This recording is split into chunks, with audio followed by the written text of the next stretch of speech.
বৃদ্ধ বয়স যে কতটা যন্ত্রণা দেয়, কতটা কষ্টজনক, দুঃখজনক, চিন্তাজনক, সেটা আমি এখন বুঝি। এই কথা বলে কোনো লাভ নেই যে যে কেউ বলতে পারে যে আমরা তো কাল দেখিনি কি হবে, ভবিষ্যৎ তো কেউ দেখেনি, সুতরাং আজ এই দিনটাকে আনন্দ করো, ফুর্তি করো। আমরা এই ভেবে এই মুহূর্তে যা খুশি তাই করতে পারি না। একটা কথা আছে না, বেশি বার বেরো না, ঝড়ে পড়ে যাবে। সুতরাং আমাদেরকে নিজের স্বাস্থ্যের ওপর নজর দেওয়া উচিত, ভবিষ্যতের ওপর নজর দেওয়া উচিত। আমার নাম ইন্দ্রদীপ, আমি একটা বই লিখেছি 60 কি পয়েন্টস ফ্রম দ্য মহাভারত কথা। এটা আপনি অ্যামাজন, ফ্লিপকার্ট, google.com পেয়ে যাবেন, notionpress.com পেয়ে যাবেন। জীবনটা কীভাবে সুন্দরভাবে বাঁচতে পারা যেতে পারে সেই বিষয় নিয়ে বইটা লেখা। এবং আমি অনেক বিভিন্ন রকমের ভিডিওস বানাই অদ্ভুত বিষয় নিয়ে, তো দয়া করে আমার চ্যানেলটাকে সাবস্ক্রাইব করবেন। তো আমি একটা কথা বলতে চাই যে আমাদেরকে ভাববার উচিত যে আমাদের বৃদ্ধকালে যাতে আমাদের কোনো রকমের অসুবিধা না হয়, তার জন্যে এই মুহূর্ত থেকে আমাদের ভাবনা চিন্তা করা উচিত। যার জন্য মেডিক্লেম বলে একটা বস্তু আছে। কারণ আপনি যতই এখন ফুটানি দেখান না কেন, আমাদের সবাইকে এক না একদিন হাসপাতালের মুখ দেখতে হবে, আমাদের সবাইকে এক না একদিন আমাদের রোগে ভুগতে হবে, কষ্ট পেতে হবে, যন্ত্রণা পেতে হবে। আসল বাস্তব সত্য কথা এটাই, কঠোর সত্য কথা, যে আমাদের সবাইকে বুড়ো হতে হবে। যতই আপনি কসমেটিক লাগান না কেন, রূপচর্চা করুন না কেন, আমাদের সবাইকে বুড়ো হতে হবে, আমাদের সবার আয়ু বাড়বে, আমরা সবাই হাসপাতালের মুখ দেখব, সবাইকে মরতে হবে। কিন্তু এইটা আপনাকে আজকের জীবনযাপনটা বৃদ্ধকালের এইটা দেখাবে যে আপনি ভালোভাবে বাঁচতে পারছেন কি না, না কষ্ট পেয়ে বাঁচছেন কি না বৃদ্ধকালে। এখন যদি আপনি দিনরাত মদ, গাঁজা, সিগারেট, বিড়ি খান, তাহলে আপনার বৃদ্ধকালটা খুব খারাপভাবে যাবে। সিম্পল হিসেব।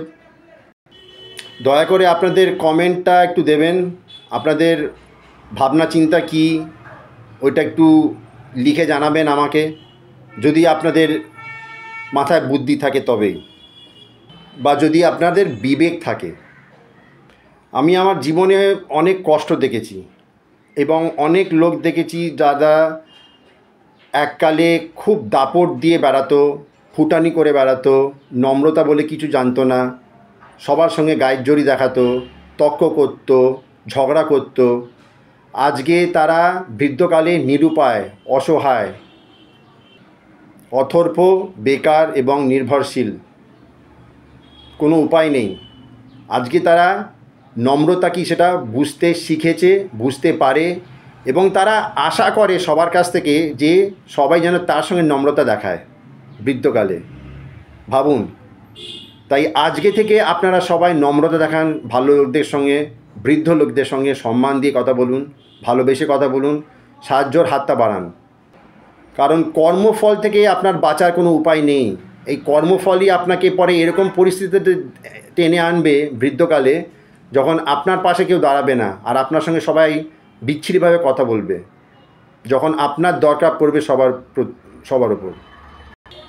অনেক বৃদ্ধ লোকদের দেখে কষ্ট পায়, যাদের ছেলেমেয়েরা তাদের পাশে এসে দাঁড়ায় না, সাহায্য করে না, আর অধিকাংশ ক্ষেত্রে তারা নয়তো কাপুরুষ, বা নাহলে স্বার্থপর, বা নাহলে সুবিধাবাদী।